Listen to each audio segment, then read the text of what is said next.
السلام عليكم ورحمة الله وبركاته. تليها جودة عيدن كبوليس كتبريد السوماليلان تليها والجريدة سراكيشة تليها قيبادية شركات الدوية يقعدين لي ده كل شيء يستعب كدوية يدمان أنت وربعين تنقد دعوانا يسوا دمانتي السلام عليكم ورحمة الله وبركاته. بعد السلام إلهي ومهد سبحانه وتعالى هل كان وحنا كوجا بجبين ما أنت خلاف في رأي سواء كلا دحق علي الشركات دوية يقعدين لي ده كل شيء يستعب كدوية بناء نقول خلافه يا أنت للنوري هاي لكن وحين أوصل ما يصيرنا يدي ليش خلافه هذا شرعي أو وحي خلافه loola tago oo dhameeya runtii waxaan ku canaanayaa dhalinyarada gaadiidleyda iyagoo aan wax warbixin soo gaarsiin mas'uuliyadii hay'adaha ay khuseysay ayay isku dayeen inay mudaharaado iyo ay sameeyaan fawdo arrintaasi waa arrin aan la ogolayn dalkeenu waa dal curdina cadow badan baynu leenahay diyaar uma nihin inaynu gallo mudaharaado iyo waxaan loo baahnayn qofka cabanaya hay'adaha sharciga ee ku shaqada leh buu cabanaya laakiin laga yeeli maayo inuu suuqa istaago ama wadooyinka la xidho arrintaasi waa dambi cidii dambe lagu qabtana sharciga la horgeeyay khilaafka yimi shirkadda dhaweeye waa shirkad ganacsi oo muddo badan maal gelinaysay inay dadka barto abkan sida loogu shaqaysto runtii dhalinyarada maanta halkan joogtaa barigii hore taksiilayaashu waxay ahaan jireen inta kuwa gaariga maydha ka soo bilaabaan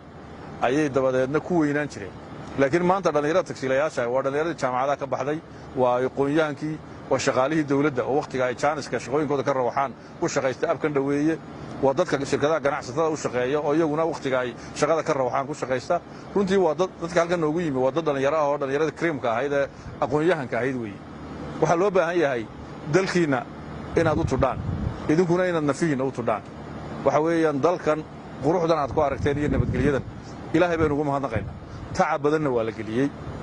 rag badan baa u dhintay oo naftooda u huray maal badan baa u burburay iskama imanin waxaa loo baahan yahay maanta idinkaa xooggii dalka ah idinkuna inaad dhinaciina uga diyaargarowdaan sidaad amnigeenna iyo horumarka dalkeenna aad u ilaalin lahaydeen waxa weeyaan shirkaddan waa shirkad shaqataga abkan bay samaysay waa shirkad ganacsi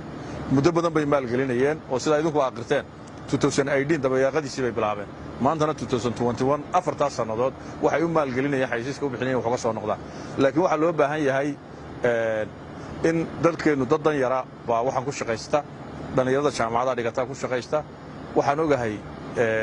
dad duruufo badan ku jira inay ka mid yihiin marka waxaa loo baahan yahay siday xeegana xeega u noqon lahayd ilkana u nabadgeli lahaayeen in dhalinyaraduna runtii aanay culays ku noqonin shirkadduna wixii ay tacabkan badan u gelisay ay faa'iido ka hesho marka waxaanu idinku dhexdhexaadinay halkii markii hore 10% ahayd waliba annagoo shirkadda ku ciiray oo runtii mas'uuliyadda shirkadda aanu amar ku ridnay aanu maadaama oo xaalad COVID-19 lagu jiro maadaama jaamacadihii iyo dugsiyadii hadda la fasaxayo maadaama aynu ognahay in duruufo abaareed ay waddankeena ka jiraan 5% wax ka badan inaan laga qaadin gaadiidleyda shirkadduna way naga aqbaleen waan u mahadnaqaynaa mas'uuliyiinta shirkadda ee maanta halkan noogu yimi iyaguna way naga aqbaleen markii aanu amarkaa ku ridnay gaadiidleydana fariintaanu faraynaa waxa weeye war dalkiinna ilaashada fawdo maanta uma baahnin mudaharaad uma baahnin rabshad uma baahnin idinkana dan idinkuma jirto mas'uuliyiinta iyada iyo inta qaranka lexajeclada ka qabtana dani uguma jirto waxaa loo baahan yahay marka cabati yimaado hay'adaha sharciga ee ay khuseeyaan qofkii cabanaya inuu cawdo waxaanu ku soo gebagabaynay in dakhliga guud ee gaadhigu uu shaqeeyo 5%